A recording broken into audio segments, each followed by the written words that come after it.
인권, 평화, 미래를 위한 역사행동 민족문제연구소가 만드는 역사 전문 팟캐스트 내일을 여는 역사 시즌3에 오신 것을 환영합니다.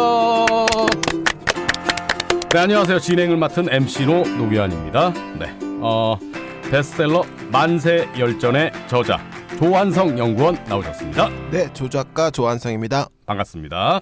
자, 그리고 시드래곤 권시용 연구원 나오셨습니다. 네, 반갑습니다. 권시용입니다. 네, 자, 오늘의 친일파 누굽니까? 네, 오늘은 거물급 친일파 한 사람을 소환했습니다. 아, 거물급. 네, 요런 거 좋습니다. 네, 거물급. 바로 박중양이라는 인물입니다. 박중양. 네. 네. 거물급 친일파라고 말씀을 하셨는데 네네. 아마 우리 청취자 여러분 가운데서는 조금 이름이 생소하다. 이렇게 느끼시는 분들도 분명히 있으실 것 같아요. 그럴까요? 거물급이라고 했는데. 네네네. 네. 왜 박중양입니까? 우리가 친일파를 이야기할 때 강제병합이 되고 식민 통치가 이렇게 쭉 진행되는 동안 일제 협력해야겠다라고 이렇게 마음먹었던 친일파가 있는데 네. 그 반면에 이 박중양과 같은 사람은 식민 통치되기 이전에 이미 친일이라는 길을 선택했던 그런 사람이죠. 그래서 초기 친일파가 어떻게 만들어졌는지 알 수 있는 그런 대표적인 사례라고 얘기할 수 있겠습니다. 그러니까 식민 통치가 진행되면서 변절을 하거나 네, 아니면 그렇죠. 시대가 이쪽으로 가고 있구나라고 느껴서 친일을 한 게 아니라 네, 식민지가 되기 이전부터 적극적으로 친일을 한 친일파다. 네, 그렇죠. 독특하다고 볼 수도 있겠네요. 우리가 흔히 얘기하는 을사오적, 정미칠적 이런 네. 이제 대표적인 고위 관료들 이야기를 하잖아요. 예. 이 사람들이 강제병합에 도장을 찍었던 사람들로서 욕을 많이 하고 있잖아요. 네. 그런 사람과 같은 반열에 이야기할 수 있는 초기 친일파. 네, 그렇죠. 아마 초기 친일파라서 이름이 더 생소할 수 있어요. 박중양. 네. 몇 년도에 태어난 사람이죠? 1874년에 태어났어요. 1874년이면 완전히 19세기 사람이네요. 그때 이미 일본 유학길에 올라가지고 네. 네. 일본인이 되는 길을 선택을 한 거죠. 그렇군요. 네. 네. 자, 그럼 박중양 어디에서부터 좀 얘기를 시작해 볼까요? 반민특위 잡혔는지부터 얘기해 볼까요? 한번. 네, 그러면 그때부터 한번 거슬러 올라가 보죠. 네네네. 이 사람은 1949년 1월 21일 대구 침산동에 있는 자기 집에서 체포되었습니다. 네. 이때 나이가 76세였어요. 대구에서 잡혀가지고 기차를 타고 서울로 압송되어서 서대문 형무소에 수감이 되었습니다. 잘 됐네요. 네, 잘 됐죠. 예. 근데 나이가 있어서 그런지 얼마 안 있다가 병보석으로 출감을 했어요. 병보석 얘기하니까 갑자기 고령이고 병보석 얘기하니까 갑자기 MB 생각나네요. 그렇죠. 요즘 네? 수면 무호흡증으로 병보석을 신청했던 MB. 네, 예? 맞아요. 예. 근데 이때는 이 박중양은 나왔어요? 나왔습니다. 그리고 나중에 반민특위가 와야 되는 과정에서 이 사람도 별다른 처벌을 받지는 않았어요. 재밌는 게 이때 이제 서대문 형무소에 갇혀 있을 때 네. 박중양의 아내가 따라와 가지고 이불을 넣어달라 그렇게 사정을 했다 그러고 박중양 본인도 여기 너무 춥다. 예. 이불 좀 넣어주세요. 이렇게 호소를 했다. 이런 얘기가 신문 기사에 보이더라고요. 아내가 일본인이었어요. 그렇군요. 네. 네. 그러니까 일본인으로 사는 것을 선택했고 또 국제결혼은 아니죠. 일본인 아내니까. 애매하네요. 그게 국제결혼인지 아닌지. 예. 그렇죠. 자, 일단 그러면 박중양 프로필을 좀 살펴보죠. 경기도 양주 출생입니다. 아까 1874년에 태어났다 그랬죠? 네네네. 네. 정확한 건 아니지만 양주에서 아전으로 일을 했다. 양주 관아에서. 박중양이요? 네네, 그런 이야기가 있더라고요. 아전이면 이방? 그런 거죠. 그런 거네요. 네네. 사또. 신분이 꽤 네. 높은 그런 사람은 아니었던 모양입니다. 예. 근데 대구 사람으로 많이 알려져 있어요. 왜 그러냐면 이 사람이 대구 군수를 하던 시절에 대구가 너무 마음에 든다고 해서 아예 예. 원적까지도 대구로 옮겼다라고 이제 얘기가 되고 있습니다. 그리고 쭉 대구에 살았어요. 이 사람이 별명이 이토 히로부미의 양자 이렇게 유명합니다. 갑자기 너무 거물이 또 나오는데요. 네네네. 별명이 이토 히로부미의 양자. 네. 예. 왜 그러냐면 일본에 유학을 하고 거기서 특히 그 도쿄 경시청에서 경찰제도, 그다음에 감옥제도 이런 걸 연구를 많이 했다고 합니다. 그리고 1903년에 귀국을 하고 그 이듬해에 러일 전쟁이 터지니까 일본군의 종군을 해가지고 통역으로서 일본군의 전쟁 승리에 협력을 이제 열심히 했었던 거죠. 그리고 그 다음에 대구 군수가 되거든요. 대구 군수가 될 때 이토 히로부미가 아주 뒤에서 후원을 많이 했다고 해요. 그 덕분에 이토 히로부미의 양자라는 별명을 얻었다고 합니다. 이토 히로부미와 어떻게 인연을 맺게 됐는지는 확실하지 않으나 네. 어찌됐건 이토 히로부미의 양자라는 별명답게 네. 이제 대한제국이잖아요. 그때 네, 그 당시에 당시는 대한제국이었죠. 이제 승진을 하게 된다. 네, 승진을 거듭했어요. 정말 초기 친일파인 게요. 네. 우리가 친일파라는 것을 규정을 할 적에 1904년 러일 전쟁부터 이렇게 시작하거든요. 그렇죠. 네. 거기에 딱 해당하는 인물이네요. 그러네요. 예. 그래서 1906년에 이제 대구 군수 겸 경상북도 관찰사 서리가 되는데, 네. 네. 대구 군수 시절에 유명한 일화를 남겼죠. 네. 이때 이제 경상북도 관찰사로 있던 사람이 사임을 했어요. 네. 그 공석이 된 거죠. 그러니까 대구 군수였던 박충량이 그 겸임을 한 거예요. 네. 요즘으로 치면 도지사 대리를 한 거죠. 이때 대구에 성곽을 철거를 했어요. 당시 대구에는 이미 많은 일본인들이 들어와서 장사를 하고 살고 있었거든요. 근데 이 일본인들은 그 자기들이 장사를 하기에 편하자면 대구 성곽이 걸림돌이 되는 거예요. 그래서 줄기차게 대구 성곽 철거를 요구를 하고 있었거든요. 그 상황에서 박중량이 냉큼 그 요구를 들어준 거죠. 일본인들의 요구를. 네, 일본인들의 이해에 부응을 한 거예요. 그러니까 강제병합 이전인데도 대한제국의 공무원인데 네, 그렇죠. 일본인들의 이해와 요구에 적극 부응한 그런 이제 군수 겸 도지사 대행이었단 얘기 아닙니까? 네, 당시 대한제국 정부에서 못하게 말렸어요. 네. 근데 그걸 무릅쓰고 그냥 진행을 해버린 거예요. 아까 그래서 이토 히로부미의 양자라고 얘기를 했잖아요.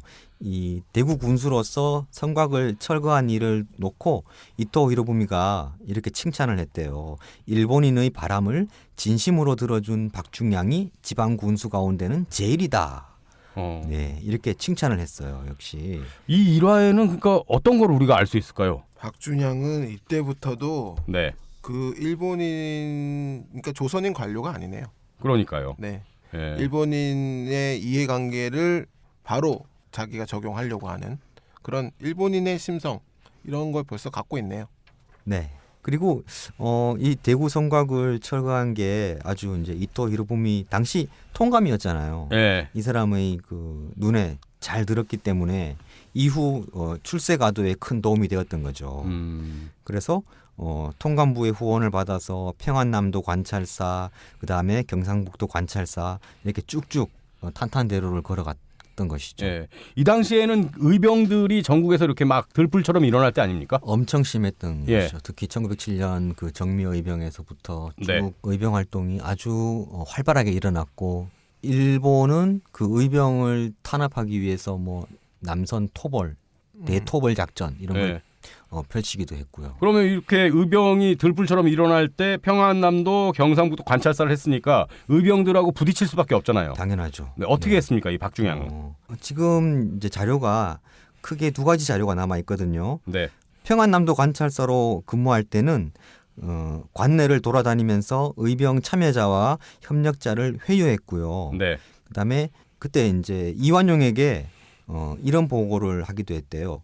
그 덕천군에 있는 어떤 의병장의 재산을 몰수하자. 이런 제안도 이렇게 하기도 했다고 합니다. 의병 활동을 하지 못하도록. 네, 그렇죠. 그 의병의 터전을 이제 뿌리 뽑자. 이런 그런 제안이었던 거죠. 그리고 경상북도 관찰사로 근무할 때는 통감부 경무국장에게 중요한 의병장들의 성명, 경력, 활동 그리고 그들의 입장에서 토벌 상황 이런 것들을 또 자세하게 보고하기도 했습니다. 근데 이게 1908년의 일인데 경상북도 관찰사가 네, 네. 근데 1910년에 강제 병합이니까 네. 대한제국에 보고를 해야 되는데 이거를 통감부에 보고하는 게 이게 보고 체계가 맞는 겁니까? 맞지 않죠. 그쵸? 그래서 당시 세관에서 이 박중량을 보는 민심이 아주 안 좋았습니다. 당시 대한매일신보에 이런 제목의 기사가 하나 짤막한 기사가 실렸어요. 네. 박중량은 통감만 아나? 이런 어. 제목인데요. 한번 읽어볼게요. 평남 관찰사 박중량 씨는 무슨 생각인지 행정상 보고할 일이 있으면 대한제국 내부로는 하지 아니하고 통감부로 의뢰이 보고한다더라. 그러니까요. 네, 이렇게 예? 이거 완전 미스터 선샤인인데. 그러니까. 예? 예, 명백하게 대한제국 공무원 아닙니까 지금 네. 지가. 네, 근데 왜 통감부에 이런 걸 보고를 합니까? 일본인이거든요. 아 그렇군요. 마음이 네. 마음은 벌써 일본. 그러니까 이미 대한제국 관리지만 네. 일본의 그 이해에 충분히 부응하는 그런 네. 공직 생활을 하고 있는 거죠. 강제병합 이전에도 벌써 이랬으면 1910년에 강제병합이 됐으면 네, 더 아주 그냥 진짜 날개 단 듯이 네 적극적으로 이제 친일 행위를 막 했겠네요. 그렇죠. 이미 1910년 강제병합이 되었을 때 그 전에 이미 그 관찰사를 하고 있었잖아요. 그 도지사잖아요. 도지사. 관찰사가. 네, 이미 고위 관리였어요. 그러네요. 그래서 1910년부터 1945년까지 식민 통치를 겪는 내내 네. 이 박중량은 뭐 도지사, 중추원 참의와 같은 최고위 관직들을 역임을 했던 것이죠. 네. 일제 강점기 내내 호의호식했네요. 네, 맞습니다. 네. 한 번도 뭐 이렇게 쉰 적이 없어요. 제가 그럼 경력을 한번 보겠습니다. 15년에 충청남도 도장관, 21년 2월까지 중추원 차니, 황해도지사, 충청북도지사, 27년부터 41년까지 중추원 칙임대우 참의, 43년 10월까지 중추원 고문, 45년 10월까지 중추원 부의장, 45년 10월이면 해방 이후까지도. 공식적으로 네, 해산한 것은 미군정 시기였어요. 예, 예. 네, 서류상으로는 그런데 45년 8월 15일 해방되면서부터 실제로는 그 활동을 못하는? 활동을 못하니까 물러난 거죠. 네, 그리고 1945년 4월에 네.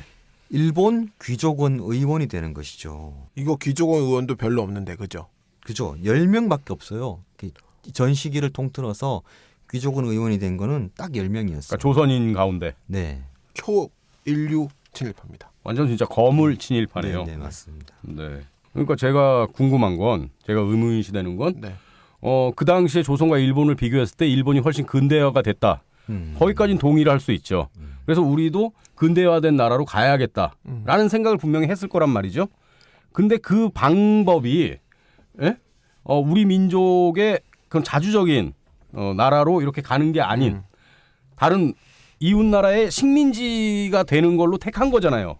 이 박중양이란 사람은. 네, 그렇죠. 그렇죠. 그러니까 왜 그런 생각을 했을까라는 의문이 드는 거죠. 그게 나중에 이제 네. 박중양이란 인물을 두고 여러 가지 얘기를 많이 하거든요. 일본 사람들이 입에서도 그런 얘기가 나와요. 그럴 때 이제 박중양이 그런 얘기를 많이 해요. 일본은 형이고 조선은 아우다. 일본이 승승장구해서 세계 열강의 대열에서 성장해 나가는 것이 그 옆에 있는 나라들인 조선이라든가 중국의 입장에서도 훨씬 낫다. 이런 생각을 이제 얘기를 하거든요. 아니 19세기 사람이고 네. 예, 조선 사람인데 네. 그럼 분명히 어떤 민족적인 그런 의식 같은 게 충분히 많이 있는 인간일 텐데 왜 그런 선택을 했을지가 저는 상당히 궁금하다. 네. 자 그러면 이제 인간 박중양에 대한 뭐 여러 얘기들을 좀 해볼 텐데 이 박중양은 그런 만큼 또 에피소드도 많죠. 네. 네, 이 사람은 별명이 많아요. 아까 이토 히로부미 양자라 그랬잖아요. 네, 네. 이토 히로부미의 양자라는 이제 말도 많이 듣는데 네. 그 밖에도 좀 재미있는 그런 별명들이 여러 가지가 있습니다. 어떤 별명이 있습니까? 첫 번째는 네. 생마지사라고 하는 별명이 있어요. 생마지사. 네, 생마. MC 노가 좋아하는 거네요. 제가요? 제가 뭘 좋아합니까? 아 색을 밝혔습니까? 색을 엄청 네? 밝혀가지고요. 여자 문제가 항상 사람들한테 회자되었다는 모양입니다. 나중에 그 해방 이후에 1950년대 일본인들이 이야기할 때도 네. 그 박중양 선생은 여자 문제가 참 많았어. 뭐 이런 얘기를 하거든요. 근데 대표적인 이야기가 이 생마지사와 관련된 이야기가 하나가 있습니다. 1924년에 일어났던 일이에요. 1924년 10월 26일에 일어난 사건이네요. 네, 맞습니다. 11.6? 그렇게 연결되네요. 아 저는 생마지사 할 때 사실 박정희가 떠올랐거든요. 아하. 대표적인 또 색을 밝히지 않았습니까? 네. 근데 날짜도 겹치네요. 10월 26일. 그러게요.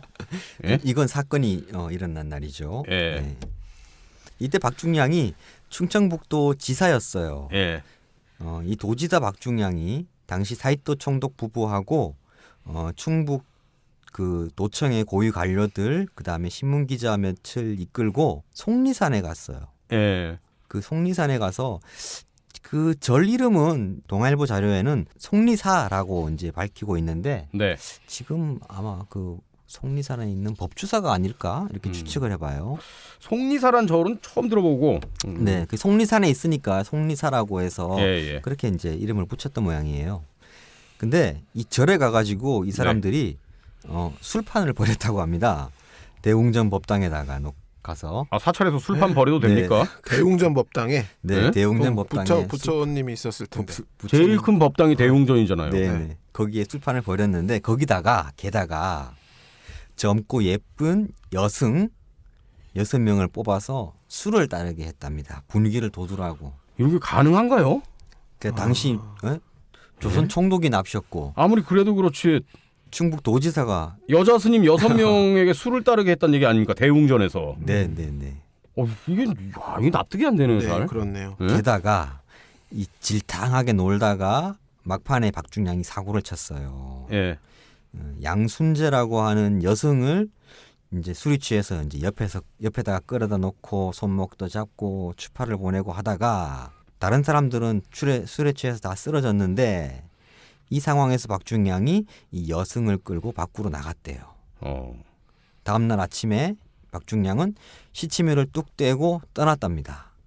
문제는 이후에 양순재라는 이 여성의 얼굴을 본 사람이 아무도 없어요. 행방불명된 건가요? 그러다가 네.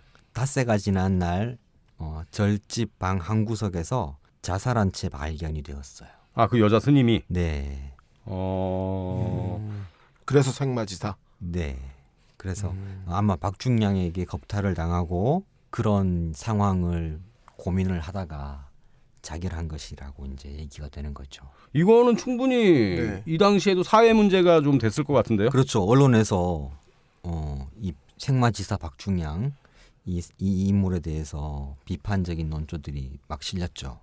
지금 같으면은 같이 있었던 사이토 총독이나 다른 네. 사람들도 문제가 될 수 그렇죠. 있겠네요. 책임을 져야 되는 네. 그런 입장이죠. 당연하죠. 네. 예. 그래서 동아일보에서 생마지사라는 별명을 붙여주었어요. 근데 큰 처벌은 받지 않았습니다. 몇 달을 버텼어요. 1925년 3월까지. 그리고 당시 충청북도 지사에서 물러났는데 그냥 물러난 건 아니고 휴직 처리가 되었어요. 그리고 2년 있다가 2년간의 휴직이 끝나서 퇴임한다. 이런 식으로 정리를 했어요. 아니 이게 그러니까 충청북도 도지사인데 그 성폭행을 한 거 아니에요. 여자 그렇죠. 스님을. 그렇죠. 지금 예? 안희정 지사와 같은 상황인 거죠. 와 이건 완전 강간범 아닙니까 진짜로. 그렇죠. 예? 그래서 그 여자 스님이 자진한 거 아니에요. 네. 엄청 큰 사회 문제였죠. 와 이게 인간 쓰레기네요. 네. 예? 그러니까 성폭행을 저지르고 그로 인해서 이제 피해자가 자살한 사건인데 네. 이건 형사 사건으로 그러니까요. 다뤄가지고 법적 처분을 받는 게 당연한 일인데 아무 일 없다는 듯이 물러났고 중촌 참의에 바로 또 임명이 되는 거죠. 네, 당시 이제 이 박중량이 가진 권력, 그다음에 그 박중량의 뒷배가 되어줬던 일본 통치 당국의 비호 이런 것들이 이런 말도 안 되는 상황을 만들어냈던 것이죠. 이거는 생마지사가 아니라 성범죄자 지사네요. 네, 예? 맞죠. 그렇죠. 구속되지도 않고 그렇죠. 처벌도 안 받고 처벌도 안 받고. 네. 일제의 비호가 없었다면 이건 불가능한 일 아닙니까? 맞습니다. 예? 네. 그리고 또 뭐 어떤 별명이 있습니까? 또 하나 별명은 계백정 관찰사. 이건 또 계백정. 네, 좀 재미있는 표현인데요. 이것도 언론에서 그 당시에 언론에서 붙여준 별명인가요? 네, 맞습니다. 잡지 별건곤이라고 하는 그런 잡지가 있어요. 그 네. 잡지에 실린 이야기인데요. 근데 그 예전 그러니까 일제 강점기 때 언론 보면 정말 그 아주 세세하게 구구절절이 네. 다 써 있지 않습니까? 네. 네. 저도 간혹 보다 보면 이렇게 신문에 써도 되나 싶을 지금의 기준으로 보면 그렇죠. 그렇죠? 네. 예. 맞아요. 이 이야기는 예. 이 계백정 관찰사라는 이야기는 강제병합 전의 이야기예요. 경상북도 관찰사 시절에. 예. 네. 그 경북 관찰사로 있으면서 어느 날 대구에서 기생촌으로 유명한 말방앗골에 비밀스럽게 놀러 갔는데 예. 어느 날 그만 사나운 개떼를 만나가지고 예. 개한테 물리고 막 옷도 찢기고 아주 이제 심각한 그런 봉변을 한번 당했던 모양이에요. 개망신 당했네요. 그런데요. 아이 때 더 물렸었어야 되는데. 아이 때 아주 그냥 죄 뜯겼었어야 되는데. 네. 그렇게 봉변을 당하고 나서 그 네. 다음 날 바로 대구 경찰서에 긴급 명령을 내렸습니다. 예. 야견 박살. 야견 박살. 야견이라는 게 이게 들야자 들깨. 써서 들깨인가요? 그렇죠. 아, 들깨를 소탕해라. 네. 그래서 뭐 이 별건곤이란 잡지에 따르면 네. 당시 이제 수천 마리의 개를 박살시켰다 이렇게 얘기를 하고 있는데 들깨가 그렇게 많았나요? 수천 마리씩이나? 그렇게 많지는 않고 아마 이제 과장된 이야기일 것이죠. 이게 이제 1910년 이전의 이야기니까 그 이후에 이야기가 이제 회자되면서 살이 붙고 했겠죠. 예. 그래서 개를 죽였다고 개 네. 백정. 개백정. 근데 이제 그 이 사건이 있을 당시에 황성신문에 네. 이런 기사가 실렸어요. 집에서 기르는 개가 사람들에게 해를 끼친다. 그래서 위생 청결을 위함이다라는 이야기를 하면서 대구 성내에 살던 194마리를 10일 동안에 죽였다라고 합니다. 진짜 개백종 맞네요. 정말 개를 죽였죠. 예. 숫자는 훨씬 과장이 되긴 했지만 그렇네요. 그러면 실제로 죽였던 개는 194마리 정도였을 네네. 가능성이 있네요. 네. 개백종 맞네요. 네, 개백종. 어쨌든 그리고 그 이제 그 별건곤이란 잡지에서 이런 식으로 평을 내려요. 개 사회에서는 영구히 잊혀지지 못할 인물이다. 네. 네. 이 별건곤이라는 잡지가 그 당시에 어떤 그 황색 언론이죠. 그러니까 네. 옐로우 페이퍼. 네네. 네? 네. 네. 아니 그렇진 않아요. 아, 그렇진 않습니까? 왠지 이 별건곤이란 잡지는 요즘으로 치면 뭐 사건과 야사 뭐 이런 잡지가 아니었을까. 근데 보니까 박중양은 질이 안 좋네요, 진짜. 일단은 그 여승 사건도 그렇고 네네. 이 개백정 사건도 결국 지가 개인적으로 당한 일에 그렇죠. 행정력을 동원한 거 아닙니까? 네. 그래갖고 그 걔한테 사적인 뒤끝 원한이 있어가지고 어떻게 보면 들게 학살한 거잖아요. 그래갖고 그 당시 대구 지역에는 중양타령이라는 노래가 있었대요. 네. 그 네. 당시에 있었고 해방 이후에도 쭉 이 노래가 예. 마치 이제 동요처럼 대구 사람들 사이에서는 불려졌다고 해요. 중양타령. 네. 가사가 재밌어요. 근데 중양가절 말말하라 전무후무 비기수단 대구성곽 옛공학을 일시간에 팔아먹네 애구애구흥 중양가절 말말하라 대구읍내 모든 개들 일조간에 박살하니 살부지수 맺혔던가 애구애구흥. 네. 그렇죠. 대구 개백정 얘기도 네, 나오고. 개백정 얘기도 네. 이 노래 속에 전해지는 것이죠. 또 이 박중양이 일본에서 공부할 때 경찰제도, 감옥제도 이런 걸 공부를 했잖아요.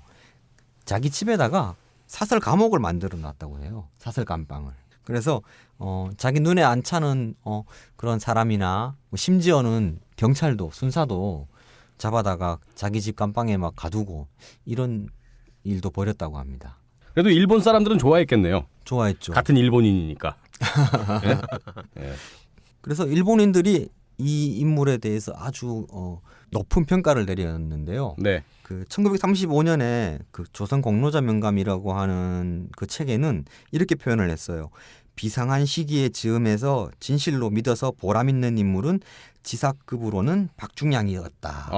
네, 이렇게 평가를 내렸는데 비상한 시기에 즈음했다 그랬는데 그 비상한 시기가 언제를 얘기하는 거죠? 강제병합 당시였죠. 네, 그리고 3.1운동. 3.1운동. 네, 그러니까 일본으로서는 아주 중요한 고비였던 것이죠. 1919년 3.1운동 당시에 굉장히 주목할 만한 그런 행적이 있고 일본인들 또 신뢰를 얻은 어떤 일을 했단 얘긴데 그렇죠. 뭘 했습니까, 박중양은? 네, 바로 그 자재단이라는 것을 만들었어요. 처음. 자재단. 네.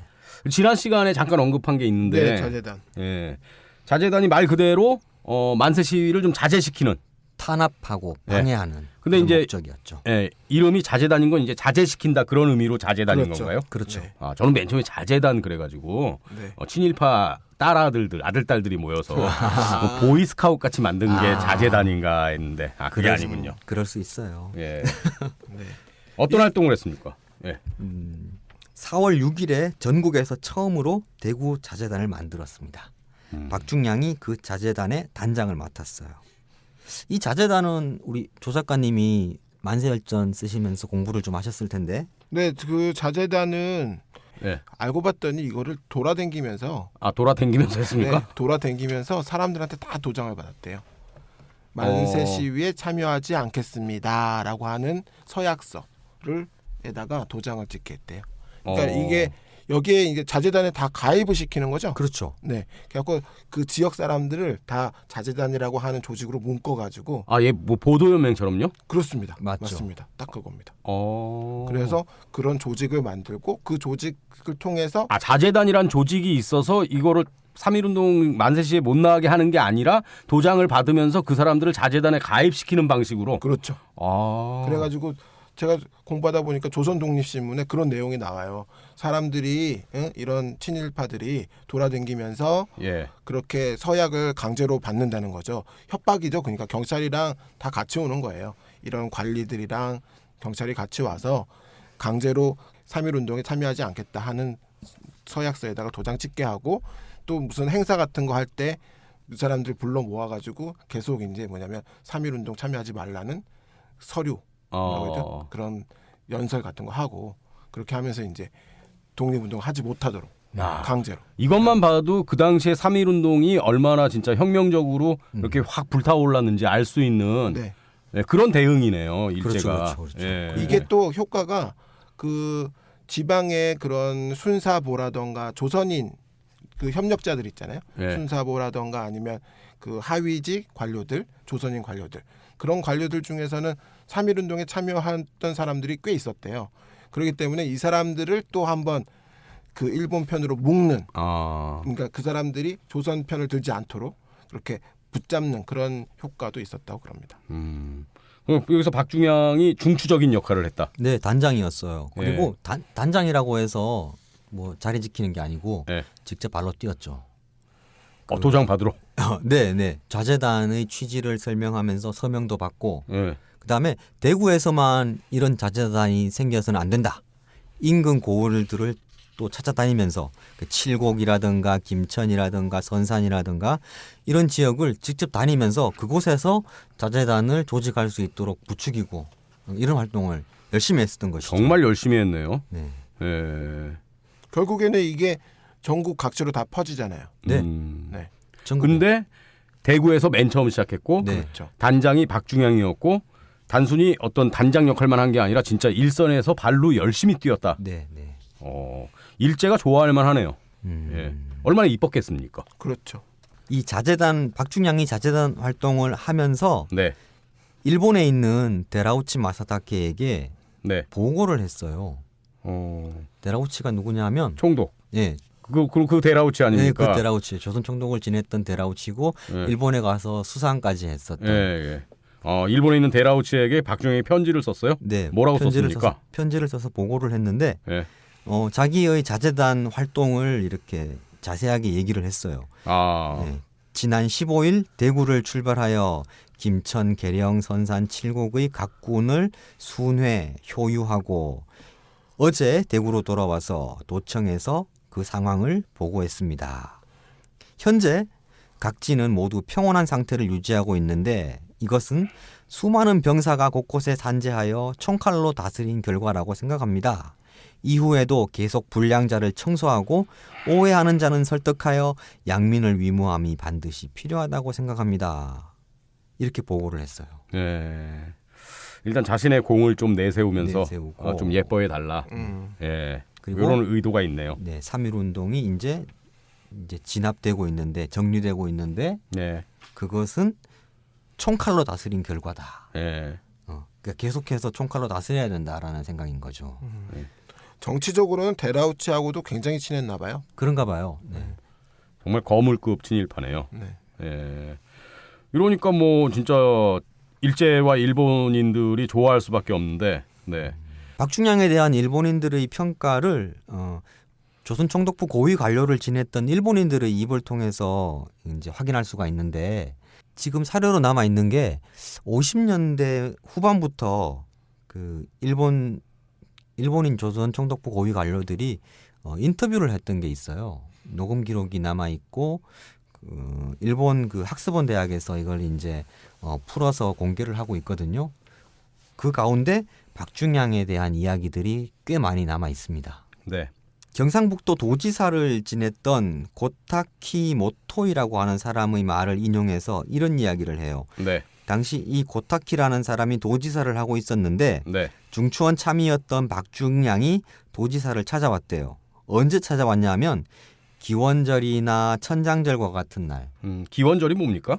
그러니까 일본이 열린 날, 음. 천황이라는 존재가 이제 시작된 날. 그러니까 기원절, 천장절이 이제 일제 그 기념일이란 얘기죠. 기념일이죠. 천장절은 천황의 생일. 그럴 때 그런 날마다 박중량이 도지사를 찾아가서 네, 중천 참의 박중량이 왜 찾아간 거죠? 천황과 황후의 사진을 참배하기 위해서. 예. 네. 그 도지사는 뒤에 뻣뻣하게 서 있는데 예. 박중량은 뚜벅뚜벅 걸어가서 방에 들어가 가지고 천황과 황후의 사진 앞에서 절하고 부들부들 떨면서 폐하의 사진에 경례를 하고 돌아간다고 합니다. 네. 아, 충성심이 대단했네요. 그렇네요. 네. 예. 사진에 대고. 예? 엄청나게 오만했던 그 남자가 네. 예. 그 총독부의 정책도 서슴없이 비판도 할 줄 알았던 인물인데 천황과 황후 앞에서 그 사진을 보고 사진을 사진을 보고 보고. 예. 어, 부들부들 떨면서 네. 최고의 예를 갖추었다. 네네 그런 거죠. 어우, 충신이네, 충신. 그렇네요. 마음에서 우러나는 충신. 충신. 일제 충신. 그렇죠. 그리고 또 한 가지 에피소드는 1951년 9월에 샌프란시스코 조약이 체결되었어요. 1951년이요? 네. 전쟁 끝나고 예, 끝나고. 음. 이게 이제 샌프란시스코 조약이 그거잖아요. 제2차 세계대전의 연합국 측과 일본 사이에 예. 맺어진 조약이에요. 음. 이 조약을 계기로 해서 일본에서 군정 통치가 끝나고 예. 일본이 자기네 주권을 이제 회복한 그런 날인 거죠. 이때 박중량이 일본 고위 관료들, 그러니까 조선 총독부 고위 관료를 지냈던 일본인들에게 네. 축하의 편지를 보냈다고 합니다. 주권을 회복한 것을 축하한다 이런 뜻에서. 어떻게 보면은 네. 친일이 네. 신념이 된 그렇죠. 내면화돼 있는 그렇죠. 음. 그냥 예. 제가 보기엔 이 사람은 일본인. 그러니까요. 네. 그런 사람이라는 생각이 드네요. 예. 그리고 그런 얘기도 있어요. 이 사람이 이제 쓴 일기 중에 일기 그 내용을 보니까 이렇게 써 있네요. 그 일기에. 일본의 발응은 급속도이며 최고봉이자 절정이었다. 어쩌면 국가의 흥망성쇠는 순환한다. 대동아 전쟁 시에 군인이 바로하고 정치인은 위축되었다. 만약에 명치천왕과 같은 영명한 군주가 있고 이등 박문과 같은 정치인이 있었더라면 대동아 전쟁은 일어나지 않았을지도 모른다. 신경지라인 도조 히데키가 정치와 군무를 혼동 운영하여 이것이 즉 국군이 되었다. 이제 와서 동조를 질책하거나 군인을 비난하는 것도 시시한 이야기다. 정말 그 일본인의 맞습니다. 프로 정치인 같은 네, 네. 그런 어떤 견해 아닙니까? 네, 네. 맞아요. 네? 일본이 망한 것이 그런 일본의 잘못된 그런 정치 때문이니까 네. 일본이 이때 그러지 않았으면 일본이라는 제국은 영원했을 텐데 그걸 안타까워하는 얘기네요. 그러니까요. 그 메이지 천황하고 이토 히로부미 같은 인물을 영웅으로 보고 예. 그 태평양 전쟁의 그 전범이었던 도조 히데키 같은 사람은 그 신경질적인 어린아이다 이렇게 생각을 하고 있는 거죠. 그러니까요. 예. 대동아 전쟁이 이제 태평양 전쟁 아닙니까? 네, 그리고 맞아요. 이게 결국에는 사실 그 전쟁에 책임이 있는 천황 얘기는 딱쏙 빼놓고 도조 히데키한테 다 밀어버리는 거잖아요.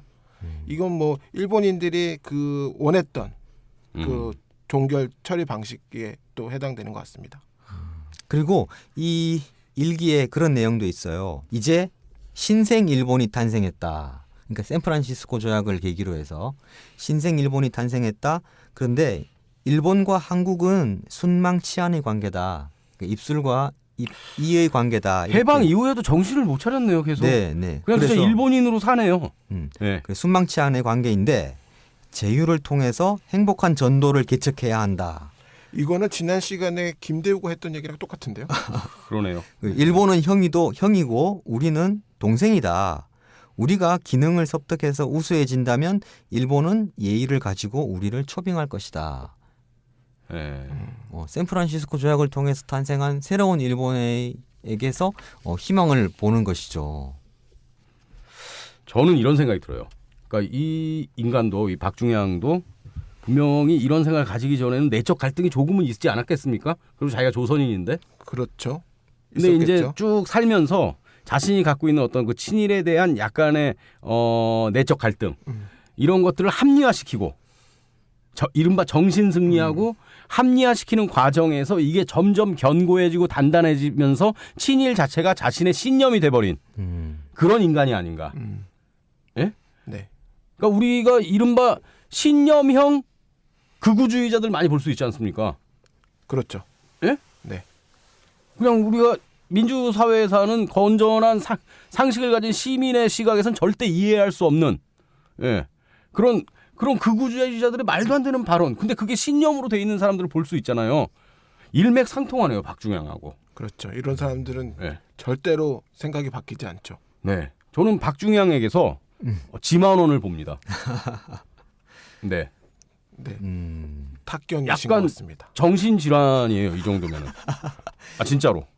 그렇지 않습니까? 정신질환 하니까 마지막 에피소드가 생각이 나는데 마지막 에피소드가 어떤 겁니까? 이 명예훼손 혐의로 조사를 받았어요. 박중양이요? 네. 왜요? 누구를 명예훼손했냐 하면 예. 바로 당시 이승만 대통령. 왜? 어떻게 뭐라 그랬는데요, 이승만한테? 이 책자는 안 남아 있어서 예. 뭔지 정확한 건 모르겠지만 대통령을 모독하고 친일적인 글을 써서 대통령한테 보냈대요. 내용을 요약하면 미국인이 퇴거하면 이승만 대통령은 보찜 싸느라고 분망할 것이다. 이런 내용이 담긴 글을 예. 책을 만들어 가지고 대통령이 사는 경무대에 보냈다고 합니다. 아, 그래서 그랬더니 이승만이 고소한 겁니까, 명예훼손으로? 대통령 명예훼손으로 조사를 받았는데 예. 정신감정을 받았대요. 아, 검찰에서? 네, 검찰에서 의뢰해서 정신감정을 받아서 심신모약으로 인한 노쇠 상태 이런 진단으로 그래도 다행인지 모르지만 기소 처분 내려졌다고 합니다. 기소유예 처분 받았네요. 네네. 정말 기소유예. 정신에 이상이 있다고 판정을 받은 거네요. 그렇죠. 그러니까 이 84세니까 이렇게 나이 많은 할아버지를 또 기소해서 뭐 하냐.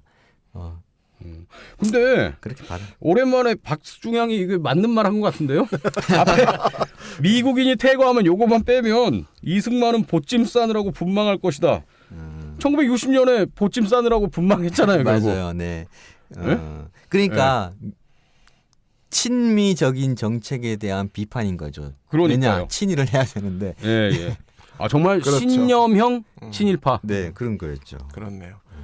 자, 오늘 신념이 된 거물급 친일파 박중양에 대해서 얘기했는데 우리 조 작가님 박중양에 대한 한 줄 인물평 한다면 어떻게 얘기하겠습니까? 그냥 일본인. 아, 그냥 일본인. 5글자로. 네. 예.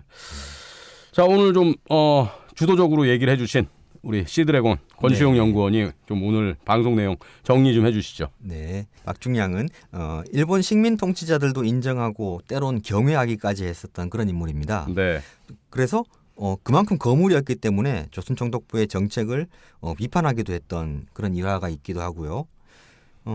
그런데 조선총독부를 상대로 그런 자기 의견을 내세우기도 하고 그랬던 것에는 전제 조건이 있어요. 네. 절대 일본의 통치를 부정하지 않았다는 것. 그렇죠. 오히려 환영하며 그것이 조선을 위해서도 좋은 일이라고 생각을 했던 거예요. 그래서 해방이 된 뒤에도 일본이 그 미군정의 그런 통치를 벗어나서 주권을 해보겠다고 하니까 축하의 편지를 보냈던 것이고, 그러니까 식민지 시기 내내 그리고 해방 이후에도 일본 제국의 영광을 생각했었던 그런 인물이었던 것이죠. 그 자체로 이 인물은 가장 확실한 그런 최고위급 친일파다 이렇게 평가를 내릴 수가 있겠습니다. 네. 자, 오늘은 친일파 박중양에 대해서 이야기를 나눴습니다. 오늘 방송 함께해 주신 여러분 감사드리고요. 네, 다음 방송도 기대해 주시기 바랍니다. 두 분도 오늘 고맙습니다. 네, 감사합니다. 고맙습니다.